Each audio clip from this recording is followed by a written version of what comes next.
The vote was already halfway done before I even understood what was happening. I was standing at the back of the grand chamber, behind a railing meant for observers, staff, and other people who did not matter.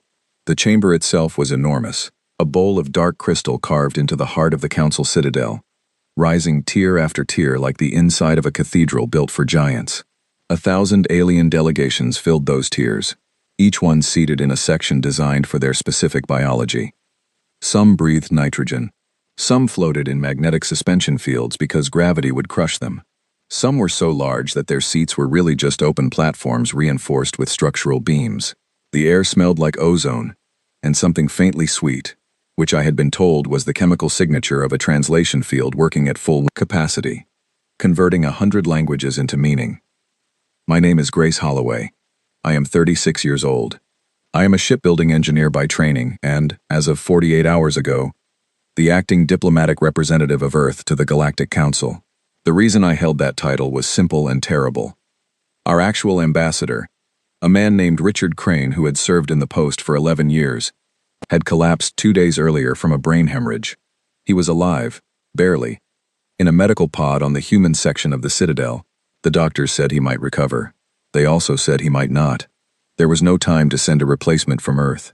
The journey took 9 days even at maximum transit speed. So command fell to me, the junior attaché, the engineer who had been assigned to the diplomatic mission because someone in the defense ministry thought it would be useful to have a person on the council station who understood how starships were put together. I had been here for 7 months. I had attended exactly 12 council sessions. I had spoken publicly exactly 0 times. And now I was watching the Galactic Council vote on whether to sell my entire species into slavery. The resolution was called 7719. It had a long official title that I will not repeat, because it was designed to sound boring. That was the trick. The Dralith, the species that had proposed it, understood something fundamental about bureaucracy. If you want to do something monstrous, you wrap it in language so dull that nobody pays attention until the signatures are dry. The resolution referred to humanity as a provisional developing species. It described our reassignment to vassal status under the Dralith Economic Protectorate.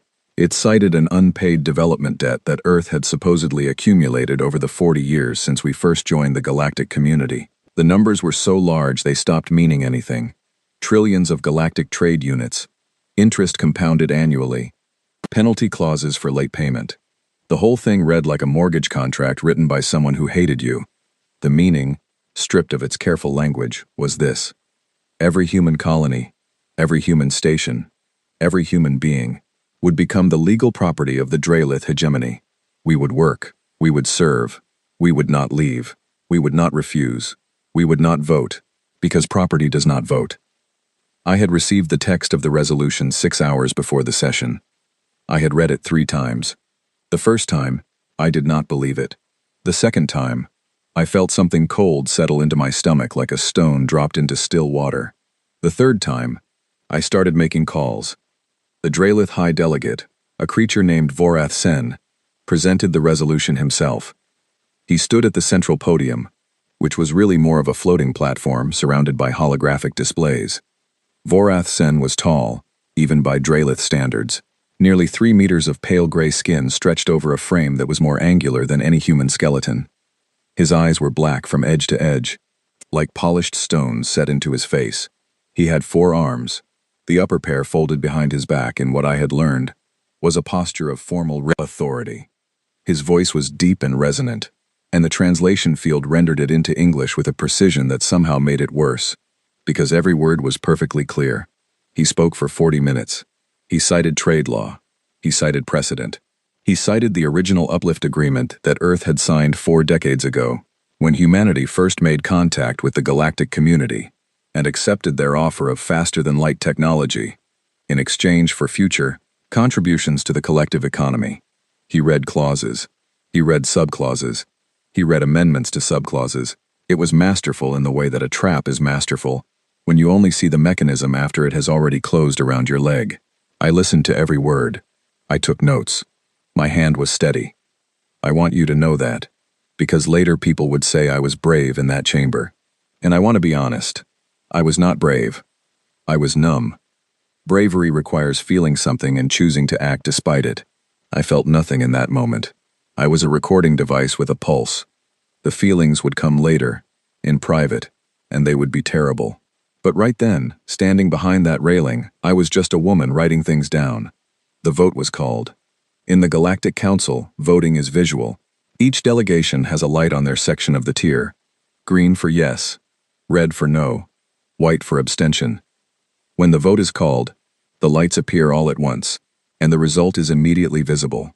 A wash of color spreading across the chamber like a sunset you did not want to see. Green.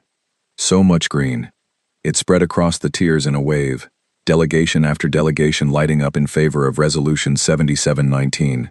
I counted without meaning to. It is a habit from engineering. The instinct to quantify, to measure, to know the exact dimensions of the problem. 197 green lights, 98 red, 17 white. The resolution passed with a clear majority. It was not even close. I watched the red lights and tried to feel grateful for them. 98 species had voted against selling humanity. Some of them were species I knew. Species that had traded with us fairly. Species whose ships we had built and maintained with pride. The Urani Collective, a federation of aquatic worlds, had voted no. The Pelvani, a quiet species of enormous patience and longer memory, had voted no. A handful of smaller nations, species that understood what it meant to be small in a room full of giants, had voted no. It was not enough. Across the chamber, in the Urani section, I saw their delegate looking at me. His name was Tolik Vey. He was shorter than most Urani, with the blue-green skin and wide, dark eyes that made his species look perpetually startled. I had spoken with him twice at diplomatic functions, brief conversations about shipbuilding standards and cargo regulations. He had been kind, polite. He had treated me like a person rather than a representative of a furniture species. He was looking at me now with an expression I recognized. It was the same expression I had seen on the faces of doctors delivering bad news. The mouth set tight. The eyes saying everything the mouth would not. He raised one webbed hand slightly, and his lips moved. The distance was too great for me to hear him, but I could read the word, sorry. I nodded. I did not smile. I did not cry. I placed my hands flat on the railing in front of me and pressed down until I could feel the cold metal against my palms, grounding myself in something physical, something real, something that was not the color green spreading across a chamber like a bruise. Then I pressed my earpiece and opened a private encrypted channel to Earth. It is done, I said. They passed it. The response took 4 seconds to arrive. Lightspeed delay, plus encryption processing. 4 seconds of silence that felt like 4 years. The voice that answered belonged to General Nathan Cole, head of Earth's Joint Defense Initiative.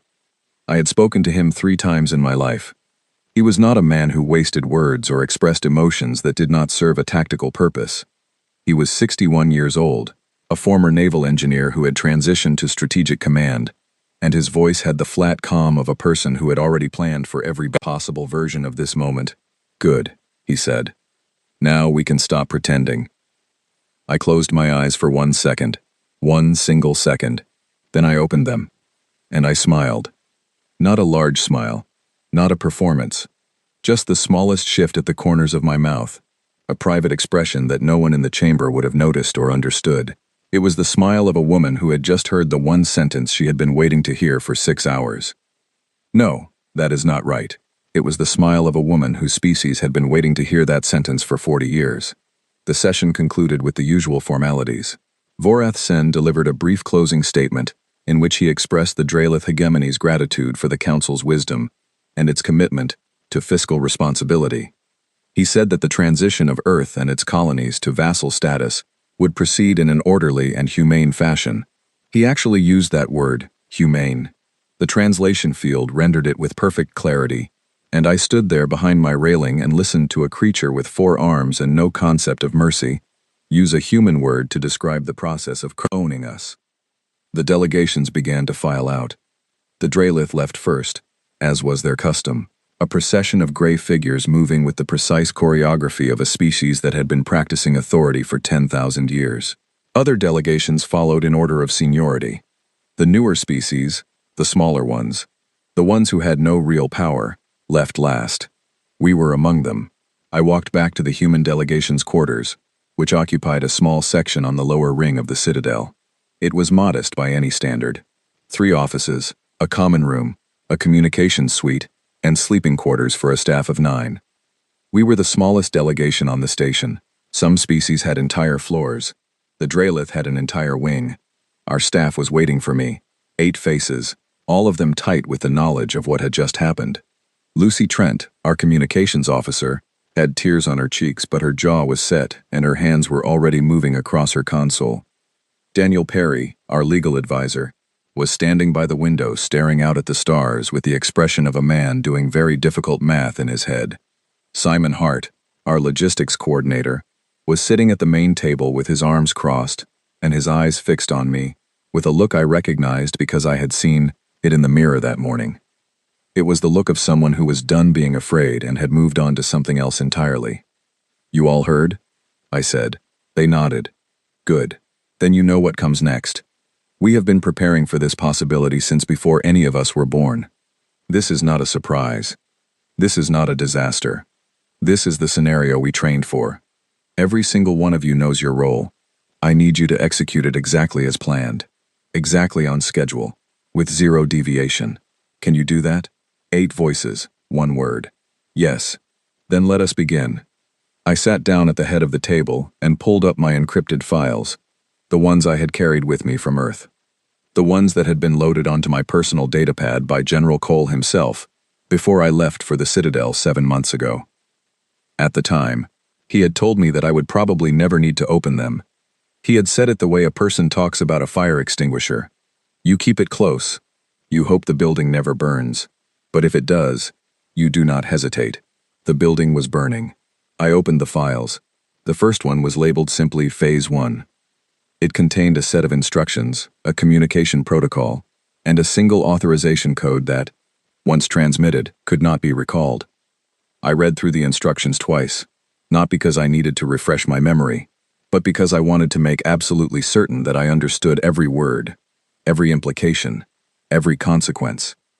Then I looked up at my team. "Get me a line to the Helios shipyards," I said. "Priority channel, full encryption, and someone get me a cup of coffee, because we are going to be here for a while." Simon almost laughed. "Almost. Coffee," he said. "The galaxy just voted to own us, and you want coffee." "The galaxy," I said, "has made a very serious mistake, and I think better with caffeine." That got a small, grim smile from everyone in the room. It was not much, but it was enough. I turned to my console and began typing the first message. The Galactic Council thought they had just bought humanity. They had not. They had just woken it up. And they had absolutely no idea what that meant. I need to tell you something about the 40 years before that vote. Because if you do not understand what happened during those 4 decades, you will not understand why I smiled in that chamber. And you will not understand what came next. When humanity first encountered the galactic community, we were exactly what they expected us to be. Small, young, dangerous in the way that children are dangerous. Capable of hurting ourselves but not much else. Our fastest ships crawled between stars at a fraction of light speed. Our most advanced weapons were nuclear, which the Council species regarded the way you might regard a child waving a sharp stick. Our greatest scientific achievement, by galactic standards, was that we had managed not to render our own planet uninhabitable, and even that was debatable depending on who you asked. The Council sent a contact delegation. The Valori, one of the founding 14, handled first contact because they had done it 100 times before and they were good at it. They were a beautiful species, tall and slender with iridescent skin that shifted color with their moods, and they had mastered the art of making younger civilizations feel simultaneously welcomed and small. They arrived in our solar system with a flotilla of ships that made our best spacecraft look like paper airplanes, and they offered us a deal. The deal was standard. Every developing species got the same package. Basic faster-than-light theory, energy conversion technology, materials science that would let us build things we could not yet imagine. In exchange, we would join the galactic economy as a contributing member. We would provide labor, goods, and services. We would pay a development fee over time, a kind of galactic mortgage that would cover the cost of our uplift. The interest rates were reasonable. The payment schedule was flexible. The whole thing was presented as an act of generosity, and in some ways it was. The Valori genuinely believed they were helping us. They had helped 100 species before. The pattern was always the same. You give the children tools, they use the tools. They grow up. They become productive members of society. Everyone benefits. What they did not expect was that we would take the tools apart. Every other species that had been uplifted followed the same path. They received the technology. They learned to operate it. They integrated it into their civilization and moved on. They used it the way you use a microwave. You press the buttons. The food gets hot. You do not ask why. Humans asked why. Within 5 years of receiving FTL theory, human physicists had not just understood the principles behind it, but had identified 3 inefficiencies in the standard Valori design and proposed corrections. Within 10 years, human engineers had redesigned the standard Council transit drive to be 18% more fuel efficient. Within 15 years, we had developed our own variant that was faster, lighter, and more reliable than anything the founding 14 had been using for centuries. This should have been alarming. It was not, because nobody was paying attention. You have to understand how the galactic economy worked. 312 species, spread across thousands of star systems, producing goods and services on a scale that is difficult for a human mind to fully grasp. In that vast machine, humanity was a rounding error. Our entire economic output was less than what the Dralith spent on administrative supplies in a single fiscal quarter. We were small. We were new. And the things we produced, while excellent, were produced in quantities that barely registered on the galactic ledger. But the quality was noticed. Not by the politicians. Not by the diplomats. Not by anyone who made decisions. It was noticed by the people who actually built things, the engineers and technicians and fleet maintenance officers who worked with equipment every day, and could feel the difference between a component that merely functioned and one that functioned beautifully. Word spread quietly. Human-built components lasted longer. Human-designed software had fewer errors. Human engineering teams delivered ahead of schedule and under budget. It was not a revolution. It was a reputation. And it grew the way reputations do. Slowly. Through word of mouth. Through the unglamorous channels of procurement officers, comparing notes, and logistics managers sharing data. The Dralith were the first of the founding 14 to offer us a major contract. It was ironic, in a way that I would only fully appreciate decades later. They needed a new class of patrol ships for their border systems, and their own shipyards were at capacity. They offered the contract to human yards because we were cheap, and because they had heard we did good work. The contract was not prestigious. It was the galactic equivalent of hiring a local shop to fix your car because the dealership was booked. We took the contract. We built the ships. The ships were flawless. More contracts followed. The Valori needed a communications relay station and subcontracted the fabrication to human orbital facilities. The Kethra needed their aging freighter fleet refitted and found that human engineers could do the work at half the cost of their own yards with better results. One by one, the Council species discovered what the maintenance officers had known for years. If you wanted something built right, you gave it to the humans. I grew up in the middle of all this. My father, George Holloway, was a structural engineer on the Helios orbital shipyards, a ring of interconnected stations orbiting Mercury, where humanity did the bulk of its off-world manufacturing. My mother, Catherine, managed supply logistics for the entire ring. I was born on Station 9 and took my first steps in low gravity. The hum of fabrication bays was my lullaby. The smell of superheated alloy was the smell of home. I want you to understand what Helios was like, because it matters. It was not a factory. Or rather, it was a factory in the same way that a cathedral is a building. Yes, it had walls and a roof and a purpose, but it was also something more. 20,000 people lived and worked on the Helios ring. We built ships for species we had never met. Species who would never know our names. Species who would fly those ships across the galaxy without once thinking about the hands that had welded the hull plates, or the minds that had written the navigation code. And we took pride in it. Fierce, stubborn, unreasonable pride. Because that is what humans do. We pour ourselves into our work. We sign our names on the inside of the hull where no one will ever see them, because we know they are there, and that is enough. I became an engineer because I could not imagine being anything else. I studied at the Helios Technical Institute, apprenticed under a woman named Dr. Margaret Lane, and earned my certification at 23. By 30, I was supervising build teams for capital ships. By 34, I was chief engineer of the entire Helios ring, responsible for the construction and quality assurance of every vessel that rolled out of our yards. And here is the thing that no one outside of Earth seemed to notice. By the time I took that position, human shipyards were producing 74% of the combined fleet's total tonnage. Let me say that again, because I need you to understand the number. 74%. Nearly 3 out of every 4 warships, carriers, patrol craft, and support vessels in the Galactic Council's combined military force were built in human yards, by human hands, running human-designed software. The Drelith's flagship, the Throne of Endless Stars, the largest and most powerful warship in the known galaxy, was built in Helios Shipyard 7. I personally signed off on its reactor assembly. I knew that ship the way a mother knows her child. Every system, every circuit, every structural tolerance down to the micron. The other 26% were built by the species themselves. But even those ships ran on human-designed navigation systems and used human-sourced components for critical subsystems. 89% of the combined fleet used software, written by human programmers. 6 of the founding 14's military logistics networks relied on human supply chains for maintenance, repair, and resupply. This was all public information. It was in the trade records, in the procurement databases, in the annual economic reports that the Council published, and that nobody read because they were 8,000 pages long, and written in the densest, bureaucratic language imaginable. Nobody noticed, nobody cared, because we were the furniture species. We were the useful ones who built things and kept quiet and did not cause trouble.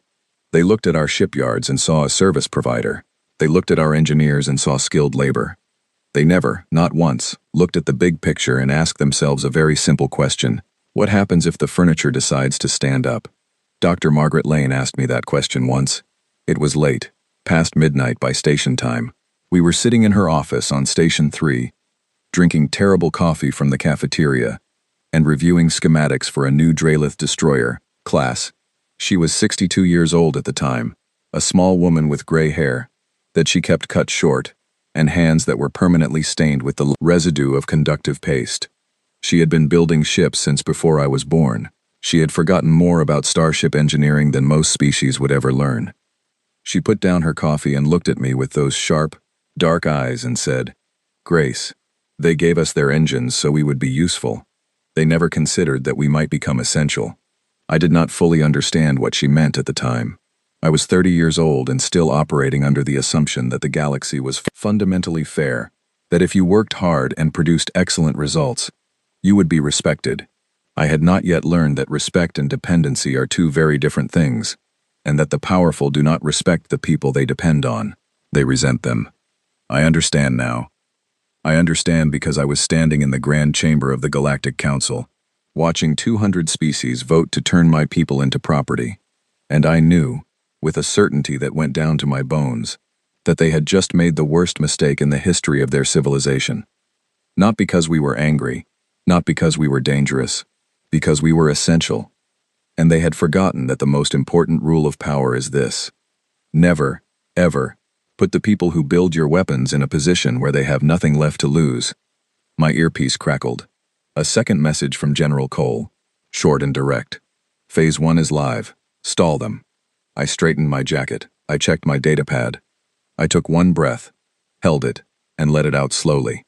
Then I walked out of the human delegation's quarters, through the curved corridor that led to the Grand Chamber, past the security checkpoint staffed by Valori guards who barely glanced at me, because I was human and therefore unimportant, and I stepped through the massive doors into the amphitheater, where my species had just been sold.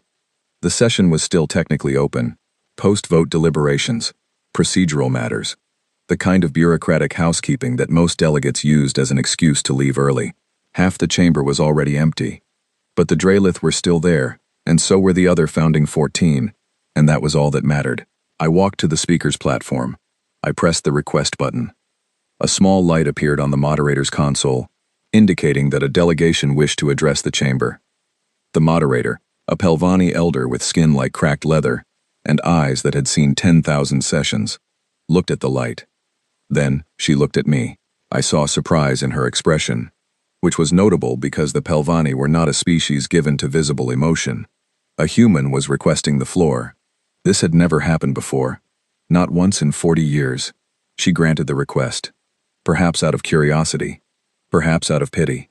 Perhaps because she was old enough to know that history sometimes walks into a room wearing an unremarkable face. I stepped onto the platform. The holographic displays activated around me, projecting my image to every tier of the chamber. I could see myself on the screens, a human woman of average height with brown hair, pulled back from her face, and steady hands resting on the podium. I looked calm. I was calm. The numbness from earlier had been replaced by something else, something sharper, something that lived in the space between fear and certainty. I looked up at the tiers, at the green light still glowing from the vote, at the Dralith delegation, where Vorath Sen sat watching me with those black, bottomless eyes, at the Urani section, where Tolek Vey leaned forward in his seat, and I began to speak. Honored delegates, I said. My name is Grace Holloway. I am the acting representative of Earth to this council. I am aware that my species has just been reassigned to vassal status under Resolution 7719. I do not intend to contest the legality of this resolution. That got their attention. I could see it move through the chamber like a ripple on water. Surprise. Confusion. A few delegates leaned toward their translators as if they had misheard. The Dralith High Delegate tilted his head slightly, which was the Dralith equivalent of raised eyebrows. He had expected me to cry, to beg, to deliver an emotional plea for mercy that he could graciously acknowledge before proceeding with the annexation of my species. That was how it always went. Every vassal species followed the same script: denial, anger, bargaining, resignation. I was not following the script. I have a question, I continued. A question of logistics. Before this resolution takes effect, I believe the Council would benefit from a brief review of certain operational data. With the High Delegate's permission, I would like to present this data now. Vorath Sen considered this for a moment. I watched his upper arms shift behind his back, the 4 fingers of each hand. Flexing in what I had learned was a gesture of mild amusement. He thought this was entertaining. The small creature wanted to show some numbers before it accepted its fate. How charming. You may proceed, he said. Thank you. I tapped the podium controls. The holographic display shifted. The image of my face was replaced by something much more interesting, a map of the galaxy. And on that map, every single warship in the Galactic Council's combined fleet. 14,312 vessels, marked as points of light scattered across the spiral arms. Destroyers, carriers, dreadnoughts, patrol ships, assault cruisers, support vessels, the largest military force in the known galaxy, the force that kept the peace, protected the borders, and ensured that the Founding 14's authority was not just political but physical. The combined fleet, I said. 14,312 active vessels, the pride of the Galactic Council, the guarantor of order and stability across known space. I paused. Let the image settle. Let them look at their fleet, their power, their teeth. My question is simple, I said. Who built these ships? Silence. Not the silence of thought. The silence of a room, where no one has ever been asked a question they consider beneath them. I answered it myself. Let me show you, I said. I tapped the display again. The map changed. The points of light shifted color. Blue for ships built in human yards. White for ships built elsewhere. The transformation was immediate and devastating. The map turned blue. Not entirely, not perfectly, but overwhelmingly, undeniably, crushingly blue. Across the spiral arms, across the border systems, across the core worlds and the outer territories, the combined fleet lit up in the color of human construction, like a sky full of stars that all shared the same origin. 74%, I said. 74% of the combined fleet was built in human shipyards, designed by human engineers, assembled by human hands. I began walking through the data, ship by ship, fleet by fleet, not rushing, not gloating, just presenting facts with the calm precision of an engineer delivering a quality report. The Dralith First Battle Group, 47 vessels, including the flagship Throne of Endless Stars, built at Helios Shipyards 7 and 9, human-designed reactor cores, human-written weapons targeting software, human-engineered life support systems. I personally certified the reactor assembly on the flagship, I can tell you the serial number of every primary coupling in its drive system. Vorath Sen's upper arms slowly unfolded from behind his back. The Valori Defense Flotilla, 31 vessels, built at Helios Shipyard 12. The Valori provided the hull alloy. We designed and built everything else. The Valori delegate shifted in his seat. The Urani Collective's border patrol, 22 vessels, contracted to our series yards. The Kethra Rapid Response Fleet, 18 vessels, partially built in Kethra yards using human-supplied components and running on human navigational software. I kept going, fleet by fleet, name by name, number by number. I had the data memorized. I had been memorizing it for 7 months, every night in my quarters, going over the figures the way a musician practices scales. Not because I expected to use them, because I knew I might have to. The chamber was absolutely still. 1,000 species, watching a single human woman stand at a podium and dismantle the assumption that had underpinned their entire civilization's relationship with my species. The assumption that we were small, that we were dependent, that we were interchangeable. But it is not just the ships, I said. 89% of the combined fleet runs on navigation software designed and maintained by human programmers. This software is updated quarterly. The updates come from Earth. If the updates stop, the software degrades. Within 6 months, navigational accuracy drops below safe operating thresholds. Within a year, the systems become unreliable. Within 18 months, they fail. I let that sit. 6 of the founding 14's military logistics networks depend on human supply chains for critical spare parts, maintenance materials, and technical support. If those supply chains are disrupted, fleet readiness begins to deteriorate within weeks. I looked at Vorath Sen. His black eyes stared back at me. His 4 arms were at his sides now, and the fingers were no longer flexing with amusement. They were still. Very, very still. You have voted, I said, to enslave the species that built your entire fleet. The chamber erupted. Not in applause, in noise. 100 translation fields firing at once. Delegates shouting to their aides. Communication devices buzzing with urgent transmissions. The moderator struck the session chime 3 times, calling for order. It took nearly a full minute before the chamber quieted. I waited. I was patient. I am an engineer. I understand that systems respond to inputs on their own schedule, and that the operator's job is not to force the pace but to apply the right input, at the right time, and let physics do the rest. When the chamber was silent again, I smiled. Not a wide smile. Not a grin. Not the kind of expression you make when you want someone to see your teeth. Just a small, quiet, certain smile. The smile of a woman who has spent her entire career building things that are stronger than they look, and who knows exactly how much weight the beam can bear. Honored delegates, I said, you have 12 hours to reconsider Resolution 7719. I tapped my earpiece. Shall I tell you what happens if you do not? I did not wait for an answer.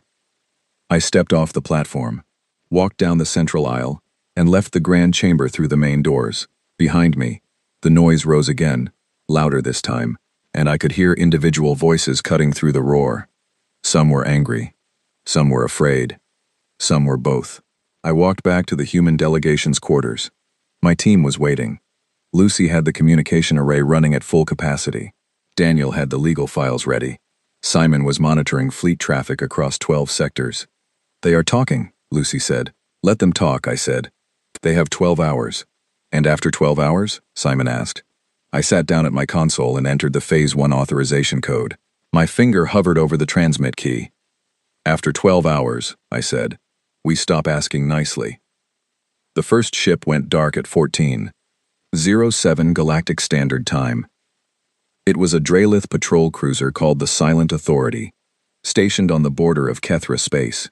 One moment it was running at full operational status, engines hot, weapons ready, crew alert.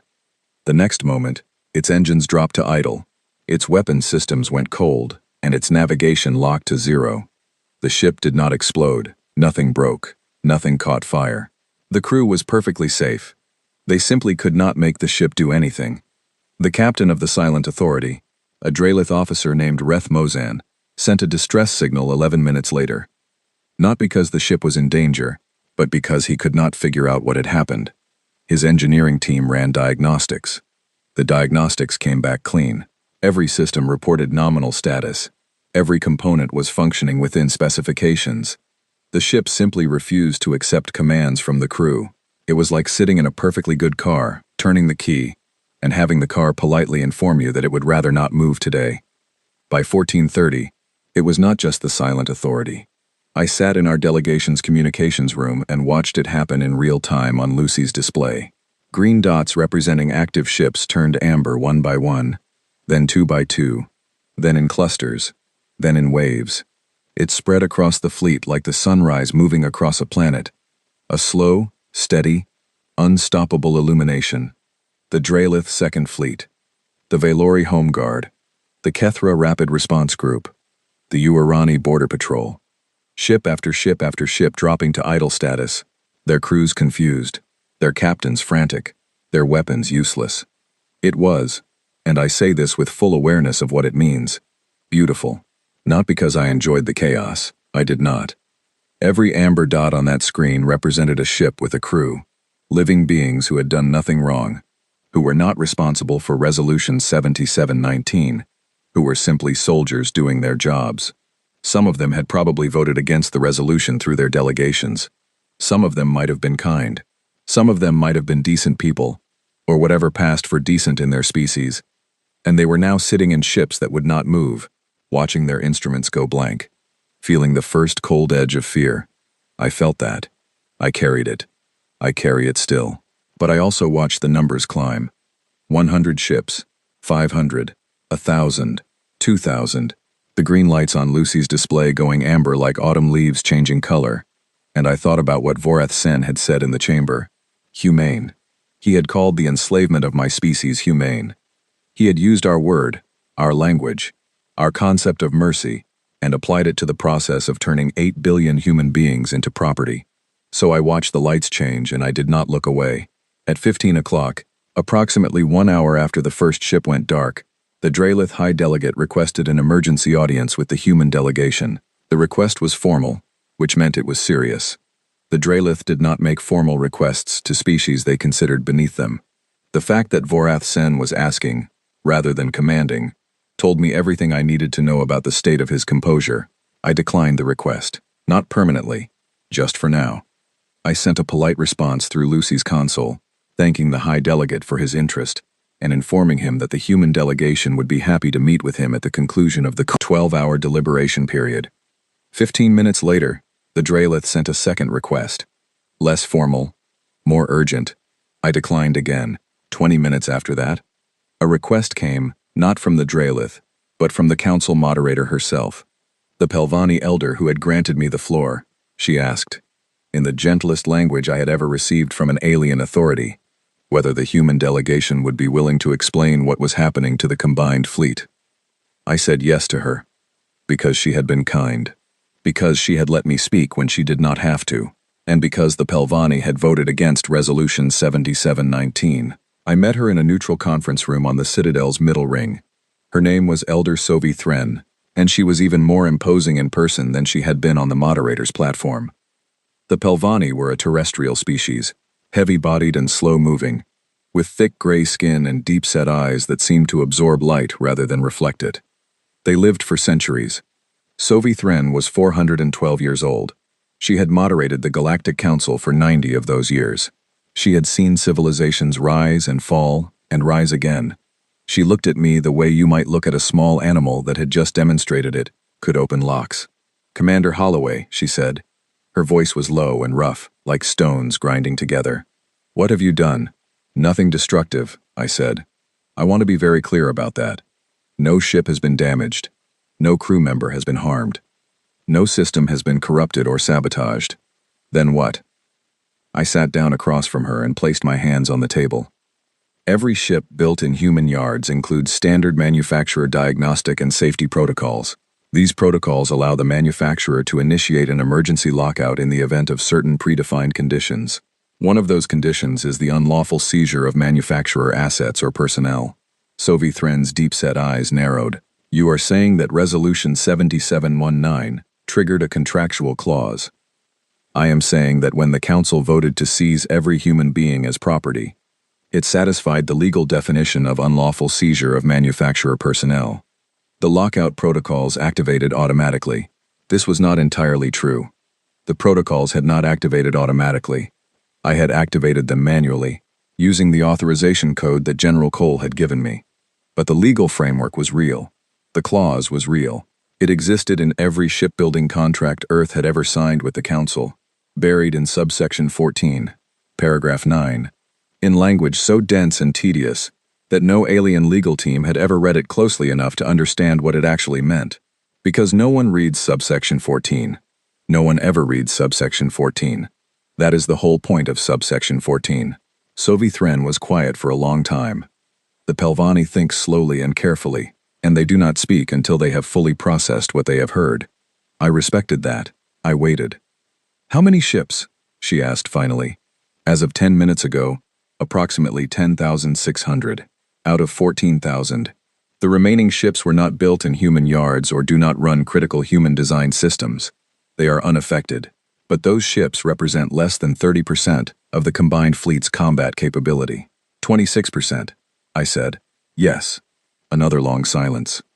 "This is not a weapon," Sovithren said. It was not a question. It was a statement. She was working through the logic, fitting the pieces together with the patient precision of a species that had been thinking carefully for 400 years. "No," I said. "It is a safety feature. Every manufacturer has the right to protect its products and its people. We are exercising that right. And if the Council rescinds Resolution 7719, then the safety concern is resolved. The lockout ends. Every ship returns to full operational status. No damage done. No lasting effects. It is as if it never happened. And if the Council does not rescind it," I met her eyes, "then 74% of the combined fleet remains locked down indefinitely. Every ship we have ever built, every system we maintain, every supply chain we operate, all of it stops. And I should tell you, Elder Thren, that the ships are only the beginning. 40 years is a long time. We have built a great many things." She studied me for a long moment. Then she did something I did not expect. She laughed. It was a low, rumbling sound, like distant thunder, and it came from somewhere deep in her chest. 40 years, she said. "You have been planning this for 40 years. "Not planning," I said. "Preparing." There is a difference. We did not want this. We hoped it would never come to this. We built those ships with pride. We maintained those systems with care. We wanted to be partners. We wanted to be respected. But we are not foolish enough to build someone else's house and not keep a key. Sovithren nodded slowly. "I will speak to the Council," she said. "I make no promises, but I will speak to them. That is all I ask." She stood. She was taller than me by nearly a meter, and she looked down at me with those ancient, absorbing eyes. "Commander Holloway," she said, "I voted against the resolution." "I know," I said. "I counted." She left. I went back to our quarters and sat down at my console and stared at the display for a long time. The amber lights had stabilized. 10,482 ships locked down across the galaxy. 10,000 crews sitting in the dark, waiting for instructions that would not come. Wondering what had happened, wondering who had done this to them. Daniel came and sat beside me. He did not say anything for a while. Then he said, "Are you all right?" "No," I said. "I am not all right. I just shut down 10,000 ships. There are supply convoys in that fleet, Daniel. Convoys carrying food and medical supplies to colony worlds. There are border patrols protecting systems from threats that do not care about Council. Politics. People could get hurt because of what I did today. People were going to get hurt anyway," he said. 8 billion of them. "I know. That does not make this feel better. It is not supposed to feel better," he said. "It is supposed to work." He was right. He was absolutely right. And I hated him a little for it. And I hated myself a little for knowing it. And I sat there in our small, cramped quarters on a station the size of a moon, and felt the weight of what I had done settle onto my shoulders like a coat made of lead. The hours passed. Reports came in from across the galaxy. The Drelith High Command had declared a state of emergency. The Valori were convening their war council, though against whom they intended to wage war was unclear, since the threat was not military but mechanical. The Kethra ambassador had issued a public statement condemning both Resolution 7719 and the fleet lockdown, which was the diplomatic equivalent of throwing your hands up and walking away from the table. 3 smaller council species had already withdrawn their support for the resolution, citing changed circumstances. At hour 6, the Dralith sent a third request for a meeting. This time, it was not from Vorath Sen. It was from the Dralith Supreme Chancellor, the head of their entire government, communicating via real-time quantum link from the Dralith homeworld. The message was brief. It asked, with a politeness that bordered on desperation, whether the human delegation would consider a preliminary discussion of terms. I sent back a single line: "We have stated our terms. We await your response." At hour 9, the Urani Collective formally withdrew its vote in favor of Resolution 7719 and called for its immediate repeal. Tolik Vey delivered the announcement personally, standing on the same platform where I had stood hours earlier. He spoke for 12 minutes. I listened to every word. He said that the Urani had made an error. He said that the Council had forgotten something important, that strength is not the same as dominance, and that a civilization's character is measured not by how it treats its equals, but by how it treats those it believes to be beneath it. He did not look at the Dralith when he said this.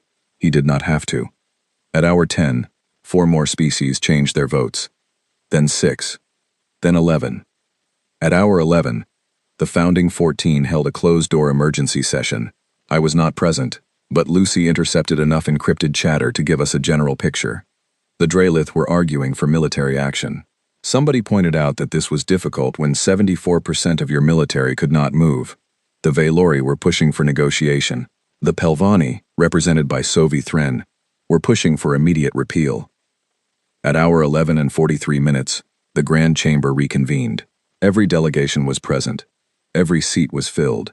The observation galleries were packed. I had never seen the chamber so full.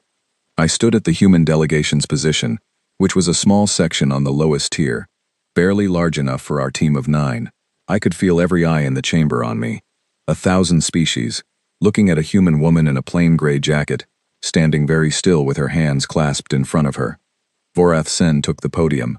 He did not look at me. He read a prepared statement in a voice that was flat and controlled and completely devoid of the confidence that had filled it 12 hours earlier. He announced that the Dralith hegemony, in consultation with the founding 14, and in response to the expressed concerns of the broader council community, had agreed to withdraw Resolution 7719. He further announced that the development debt cited in the resolution would be reclassified, voided, in recognition of the significant contributions made by Earth's industrial sector to the galactic economy over the preceding 4 decades. He paused. The chamber was silent. Every translator was working, but no one was speaking. Then he read the final item. A new provision to be added to the Council Charter. Article 77. No species, regardless of age, developmental status, or economic classification, could be sold, traded, transferred, or reassigned as property. The provision would apply retroactively to all existing agreements and would be binding on all current and future council members. He did not say that I had demanded this. He did not have to. Everyone in the chamber knew where Article 77 had come from. The vote was called. The lights appeared. Green. All green. Every single delegation.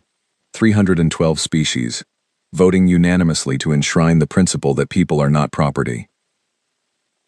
Even the Dralith voted yes. They had no choice. Their fleet was sitting in the dark. The moderator struck the session chime. Resolution 7719 was formally annulled. Article 77 was adopted. The chamber erupted in sound, a strange, complicated sound that was not quite celebration, and not quite relief, but something in between, the sound of 1,000 civilizations exhaling at once. I transmitted the release code. Across the galaxy, 10,000 ships hummed back to life. Engines spooled up. Navigation systems reactivated. Weapons went hot. Crews stared at their instruments as green lights replaced amber, as systems came online one by one, as their ships remembered how to move. It was over, but it was not over. Not really. Not for me. The next 72 hours were a blur of meetings, negotiations, and administrative work that would have been mind-numbing under normal circumstances but felt surreal in the aftermath of what had happened. There were treaties to revise, contracts to renegotiate, diplomatic channels to open that had never existed before. Humanity was no longer a provisional member of the Galactic Council. We were full members. We had voting rights. We had a real delegation, or we would, as soon as Earth could send one. For now, it was still just me and my team of 8, sitting in our cramped quarters on the lower ring, conducting the most important diplomatic negotiations in human history, while drinking bad coffee and sleeping in shifts. I should tell you about the conversations, not the official ones. Those were recorded and transcribed, and would eventually fill hundreds of pages of current diplomatic archives. I mean the unofficial ones. The ones that happened in corridors and cafeterias and observation lounges. The ones that no one wrote down but that mattered more than anything said on the chamber floor. Tolek Vey found me on the second day, in the observation lounge on the Citadel's upper ring. It was a long, curved room with a transparent wall that looked out on open space. From here, you could see the Citadel's outer ring, a massive structure of dark metal and soft lights that stretched away into the distance like a highway built among the stars. Beyond it, the galaxy itself, a wash of light and darkness that never failed to make me feel simultaneously tiny and infinite. I was standing at the window, drinking my coffee, trying to process the fact that 48 hours ago I had been an engineer, and now I was the most famous human being in the galaxy. The transition had not been smooth. Tolek approached quietly. The Urani moved with a fluid grace that made them look like they were always slightly underwater. He stood beside me at the window and said nothing for a while. "May I ask you something?" he said finally. "Yes. How long? How long have your people been planning for this?" I considered the question carefully. "Since the beginning," I said. "Since the day we signed the first shipbuilding contract. Not because we expected betrayal, not because we thought the Council would try to enslave us, but because we knew it was possible. That is a long time to prepare for something you hoped would never happen. We are a species that was raised on a world that tried to kill us every single day," I said. "Earthquakes, floods, disease, famine, ice ages, asteroid impacts. We survived all of it. Not because we were the strongest or the fastest or the smartest. We survived because we learned, very early, to plan for the worst while hoping for the best. It is in our nature. We cannot help it." Tolek was quiet for a moment. Then he said, "The lockout protocols. They were in the contracts all along? Subsection 14, paragraph 9. Standard manufacturer safety clause. It is in every contract we have ever signed. No one read it. No one ever reads subsection 14. He made a sound that might have been a laugh. "Will the Council ever trust your species again?" I thought about this. "Trust is for equals," I said. "You never trusted us before. You did not notice us. Now you do. Whether that becomes trust depends on what happens next. Trust is not a gift. It is built, like a ship, one piece at a time, over years, with care and precision, and the understanding that both parties have to do their part. You are still an engineer," he said. "I will always be an engineer." He extended one webbed hand. I took it. His grip was cool and firm, and his skin had the texture of smooth, wet leather. We shook hands in the human fashion, which he had clearly practiced, because his technique was perfect. "The Urani will support Earth's full membership," he said, formally, publicly, for as long as it matters. "Thank you, Tolek. Do not thank me. I voted for the resolution before I voted against it. I changed my mind too late to matter. The least I can do is make sure my mistake counts for something going forward." He left. I stood at the window and watched the stars and thought about what he had said. Too late to matter. He was wrong about that. Changing your mind is never too late, because the act of changing it is not about the past. It is about the future. It is about the person you decide to be from this moment forward. But I did not say that to him. Some truths need to be discovered on their own schedule. On the third day, I received a visitor I did not expect. A Velori diplomat named Edrin Tha, a senior member of their council delegation. The Velori were the species that had made first contact with humanity 40 years ago. They were the ones who had uplifted us, who had given us FTL technology, and welcomed us into the galactic community. They were also the ones who had voted yes on Resolution 7719. Edrin Tha was tall, like all Valori, with the iridescent skin that shifted from blue to violet as he moved. His eyes were large and golden, and they watched me with an expression I could not read. The Valori were difficult to read. Their emotional displays were color-based, tied to their skin, and the nuances were beyond human perception. He sat down in the chair across from my desk and folded his long hands in his lap. "Commander Holloway," he said, "I have come to ask a question that my government would prefer I did not ask." "Ask it. Did you know? When we uplifted your species, when we gave you our technology, did you know then? Did you plan this from the very beginning?" I looked at him for a long moment. "No," I said. 40 years ago, we were grateful. We were awed. We looked at your ships and your stations and your civilization, and we felt like children standing at the gates of a city built by giants. We took your gift and we said thank you, and we meant it. Then when? When did we start preparing? I do not know the exact date. It was gradual. It was 100 small decisions made by 100 different people over decades. The first engineer who noticed that the council species did not check their own ship's software. The first programmer who realized she could build a safety protocol into the navigation code without anyone noticing. The first general who looked at the procurement data and said, "What if they turn on us?" It was not a conspiracy. It was not a grand plan. It was instinct, the instinct of a species that has learned, through millennia of hard experience, that the people who control your survival will eventually try to control you.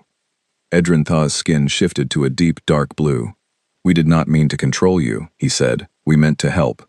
"I believe you," I said. "And I believe that you voted to sell us with the same sincerity." He flinched.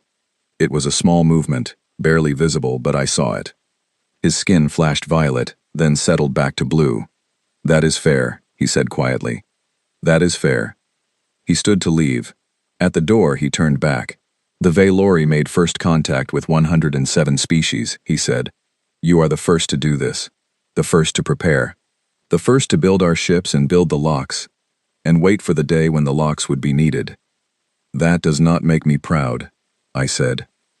He said, "But it makes you unique, and unique things are either very valuable or very dangerous.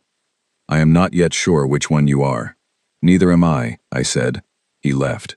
That night, alone in my quarters, I allowed myself to do something I had not done since the vote. I pulled up my private files. Not the Phase 1 protocols, not the fleet data. The other files. The ones that General Cole did not know about. The ones that nobody knew about, except me and Dr. Margaret Lane, and a very small number of engineers who had spent their careers building things that the galaxy took for granted. I scrolled through the files slowly. Each one represented a system, a network, an infrastructure element that humanity had designed, built, and maintained for the galactic community over 4 decades. Communication relay networks. The backbone of galactic telecommunications. 61% human-designed and maintained. If they went down, interstellar communication would degrade to light-speed signals. Messages between star systems would take years instead of seconds. Atmospheric processors. The machines that kept colony worlds habitable. 43% of all atmospheric processing equipment in Council space was human-manufactured. If the spare parts stopped coming, those machines would begin to fail within 2 years. Colony worlds would begin to lose breathable atmosphere within 5. Water purification systems, medical fabricators, agricultural automation, power grid management software, banking encryption protocols, transit station structural maintenance. 40 years of being useful. 40 years of being everywhere, building everything, maintaining the invisible systems that 1,000 species depended on without thinking about them. The fleet lockout had been the loud part, the part they could see and understand, the alarm bell that woke them up, but the fleet was just one layer. Beneath it, woven into the fabric of galactic civilization like threads in a tapestry, was everything else. Everything we had built, everything they could not replace. I had not told Sovi Thren about this. I had not told Vorath Sen. I had not told the Council. The fleet lockout was a scalpel, a precise instrument designed to make a specific cut. These files were something else entirely. They were the knowledge that if things had gone differently, if the Council had not backed down, if they had chosen to fight, humanity could have brought galactic civilization to its knees. Not through violence, not through weapons, but by simply stopping, by putting down their tools and walking away and letting the galaxy discover, one failing system at a time, just how much of its world had been built by the people it had tried to own. I would never use these files. I knew that. The fleet lockout had been enough. Article 77 had been passed. Humanity was free. The crisis was over. But I kept the files. Because some weapons are most effective when they are never used. Because the knowledge that you could bring down a civilization is its own kind of protection. And because I am an engineer, and engineers never throw away the blueprints. I closed the files. I leaned back in my chair. I stared at the ceiling of my small quarters and listened to the hum of the citadel around me. The low, constant vibration of a station powered by reactors that human technicians maintained and human engineers had optimized and human hands had built. My datapad chimed. A message from Earth, routed through the priority channel. I opened it. It was from Dr. Margaret Lane, 87 years old. Still working, still in the shipyards, still drinking terrible coffee, and signing off on reactor assemblies, and training the next generation of engineers who would build things that were stronger than they looked. Her message was short. Proud of you, Grace. Now come home and help me fix these ships. We have a reputation to maintain. I laughed. It was the first real laugh I had managed in days, and it came out rough and broken and unexpected, like water finding its way through a crack in a dam. I sat there in my quarters, on a station the size of a moon, surrounded by 1,000 alien civilizations that had just learned a very expensive lesson about the species they had considered furniture, and I laughed until my chest hurt. Then I wiped my eyes. I straightened my jacket. I sat down at my console and began drafting a message to General Cole, requesting transport back to Sol System. I had ships to build. It was, after all, what we do. Before I sent the message, I paused. I looked at my reflection in the dark screen of my console. Brown hair, tired eyes, a face that looked older than it had a week ago. I thought about Vorath Sen and his 4 arms, and his certainty that he was entitled to own me. I thought about Tolikve and his webbed hand and his quiet shame. I thought about Sovi Thren and her ancient eyes and her rumbling laugh. I thought about Edrin Tha and his question, whether we were valuable or dangerous. I thought about Dr. Lane, who had told me 20 years ago that they would never consider we might become essential. She had been right. They had never considered it. They had looked at us and seen a young, small, fragile species that was good with its hands and too naive to be a threat. They had given us their engines and their contracts and their casual contempt, and they had never once stopped to wonder what kind of people they were dealing with. We are the people who tamed fire, who split the atom, who launched ourselves into the void on pillars of controlled explosions and called it progress. We are the people who looked at a universe that was actively trying to end us and said, "Fine, we will build something that lasts." We are the people who put our names on the inside of the hull, where nobody will ever see them, because we know they are there, and that is enough. They voted to sell us. We smiled, because we had already built the house they were living in. Every wall, every beam, every lock on every door. And we had kept the keys. I sent the message. I finished my coffee. I packed my bags. It was time to go home.